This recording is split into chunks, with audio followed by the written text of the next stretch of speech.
બેન તમારું નામ? શિલ્પા. શિલ્પાબેન. આમનું નામ? અશ્વિન. હવે શું તકલીફ હતી તમને આ ભાઈને? એસિડ પીધું હતું એને. એસિડ પીધું હતું.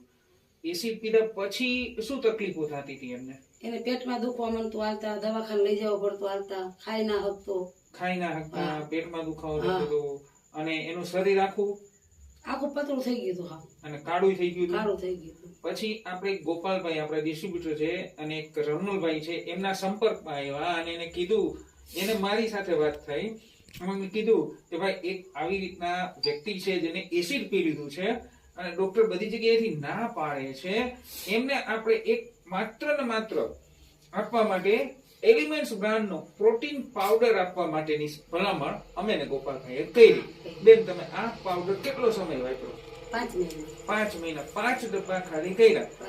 5 ડબ્બા ખાલી કર્યા. ઈ પહેલા અને ડોક્ટરની પાછળ તમે કેટલો ખર્ચો કર્યો હતો? ખર્ચો તો ઘણો કરી દીધો હતો. અંદાજે 5 લાખ 7 લાખ 5 લાખ તો ઓકે.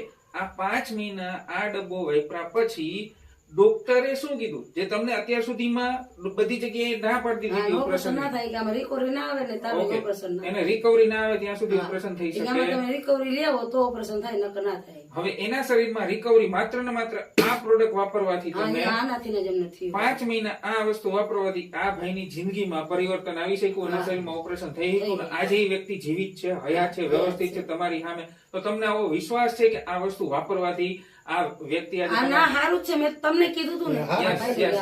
હવે આવા જે કઈ પેશન્ટ હોય, દર્દી હોય, એને અમારી આ કંપનીની આ પ્રોડક્ટ આપવી એવી ભલામણ કરી શકો તમે કે હા? કાંઈ દેવી જ પડે ને, બધાને દેવી પડે કે જો અમારો છોકરો આનો દારો થયો તો આગળ ગમે એ વ્યક્તિ થઈ શકે ને એમ.